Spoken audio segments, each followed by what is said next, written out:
చందరు, SC ST Vaddera contract association ప్రెసిడెంట్ని. మన ST ట్రైబ్స్కి 2024 జూన్లో హైకోర్టు వారు క్యాష్ పాన్ టెండర్లు ఓన్లీ ఎస్టీ వాళ్ళకే, ట్రైబ్స్ మాత్రమే ఇవ్వాలని ట్రైబ్స్ వాళ్ళు హైకోర్టుకి వెళ్ళగా హైకోర్టు వారు జూన్ నెలలో పిటిషనర్తో పాటు ఎస్టీ ఏజెన్సీలకు మాత్రమే క్యాష్ పాన్ నుంచి యాస్ ట్రాన్స్పోర్ట్ చేసే అవకాశం కల్పించింది. ఎస్టీ వారిని గుర్తించమని టీజీ జెన్కో యాజమాన్య వారు ఐటీడీపీఓ వారికి ఆదేశాలు ఇవ్వగా ఐటీడీపీఓ గారు పేపర్ ప్రకటన ఇచ్చి దరఖాస్తు కోరారు. యాష్ పాండ్ చుట్టుపక్కల 4 గ్రామాల నుంచి పులుకుల, పుల్లాయిగూడెం, సూరారం, కడకవాగు గ్రామాల నుండి గిరిజన కాంట్రాక్టుల నుండి యాష్ ట్రాన్స్పోర్ట్ వరకు దరఖాస్తు కోరగా సుమారు 77 నుంచి 78 అప్లికేషన్ వచ్చినాయి. ఆ 78 అప్లికేషన్ నుండి కేటీపీఎస్ యాజమాన్యము మరియు ఐటీడీపీఓ గారు స్క్రూటినీ చేయగా, పరిశీలించగా సుమారు 39 నుంచి 50 అప్లికేషన్లు ఫైల్ చేశారు. ఎంపిక చేసిన లిస్టులో టీజీ జెన్కో యాజమాన్యం వారికి, హిందూ సోదరు వారికి పంపించి సుమారు 40 రోజులు పైసలతో వస్తుంది. ఆ విషయం గురించి టీజీ జెన్కో యాజమాన్యం దగ్గర కాంట్రాక్ట్ అసోసియేషన్ తరఫున ఎన్నిసార్లు కలవడానికి పోయినా కూడా కనీసం పట్టించుకోకుండా చూస్తాము చేస్తామని ఆ ధోరణిలోనే దాన్ని ఆపడం జరుగుతుంది. అంటే అధికారుల నుండి మీకు ఎటువంటి స్పందన లేదు. నామకే పాసు మేము దరఖాస్తులను స్వీకరించుకున్నాం, మమ్మల్ని ఎవరు పట్టించుకోరు, మమ్మల్ని ఎవరు అడగరు అన్న ఉద్దేశంతో అధికారులు వారిని తీసేసి పక్కకు పడేసిన స్పష్టత కనిపిస్తూ ఉంది.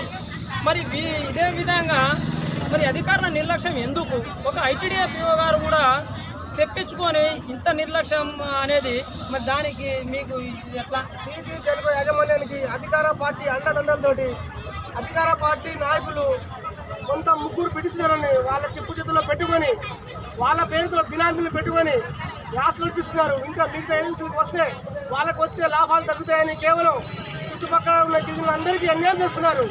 కేవలం అధికార పార్టీ ఉందనే ఉద్దేశంతోనే వాళ్ళ ముగ్గురికి మాత్రమే ఆర్డర్లు ఇవ్వండి, మిగతా వాళ్ళకి ఎవరికి ఇవ్వద్దు, వాళ్ళు మాత్రమే చేస్తారు, వాళ్ళు తప్ప ఇంకెవరు ఇస్తారు అని ఆ ధోరణిలోనే అక్కడ టీజీ జెన్కో యజమాని చెప్పడం వలన టీజీ జెన్కో వాళ్ళు ఆ ముగ్గురే అంటే ఆ ముగ్గురునే ఇస్తే మిగతా కుటుంబాలు నష్టపోతాయని మీరు వాళ్ళ దృష్టికి ఏమైనా తీసుకెళ్ళడం జరిగింది. మనం ఒక 10 సార్లు మెయిల్ పెట్టాము, 10 సార్లు లెటర్లు ఇచ్చాము, ఇద్దరు సీలే కలిసి లెటర్లు ఇచ్చాము. సార్ మేము 39 మందో 50 మందో ఎంతో ఉన్నాము, మేము అందరం కలిసి చేసుకుంటాము, మాకు 10 ఆర్డర్లో 15 ఆర్డర్లో ఎన్ని ఆర్డర్లు మీకు ఎలా ఎలిజిబుల్ ఉన్నామో మేము ఆ 39 మంది కాంట్రాక్టర్లా, లేదంటే 40 మంది కాంట్రాక్టర్లా, లేదంటే 10 మంది కాంట్రాక్టర్లా, మీకు ఎంతమంది అవకాశం ఉంటే అంతమంది పేరు మీద వాస్తవంగా అర్హత కలిగిన కాంట్రాక్టులతోటి అర్హత ఉన్న కాంట్రాక్టులకి పేరు మీద వర్క్ ఆర్డర్లు ఇస్తే మేము మిగతా వాళ్ళందరినీ కలుపుకొని చేస్తామని రాతపూర్వంగా రాసిచ్చి కూడా సుమారుగా 10 రోజులు వస్తుంది.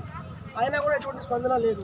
స్థానిక ఎమ్మెల్యే గారు కూడా మా తరఫున విద్యుత్ సోదాకు వచ్చి సీఎండీ గారిని కూడా కలిసి లెటర్ ద్వారా కూడా చెప్పడం జరిగింది నిన్న. అలాగే ఐటీడీపీఓ ద్వారా కూడా చెప్పడం జరిగింది మన స్థానిక ఎమ్మెల్యే గారు. అయినా కూడా ఎటువంటి స్పందన లేదు. ఏమైనా అంటే అధికార పార్టీ నాయకులు చెప్తున్నారు, వాళ్ళు చెప్తూనే ఇస్తామని. విద్యుత్ సోదా స్థాయిలో కూడా ఆ రకంగా మాటలు వస్తున్నాయి. కనుక స్థానిక గిరిజనుల కాంట్రాక్టులకి న్యాయం జరిగేంత వరకు పోరాటాన్ని ఆపేది లేదు. వచ్చే సోమవారం నుంచి అందరికీ ప్రకటన ఇచ్చిన తర్వాత ఆమరణ నిరాహార దీక్షకి పూనుకుంటామని ఈ ప్రెస్ ద్వారా తెలియజేస్తున్నాము. We want justice! We want justice! We want justice! We want justice! We want justice! We want justice!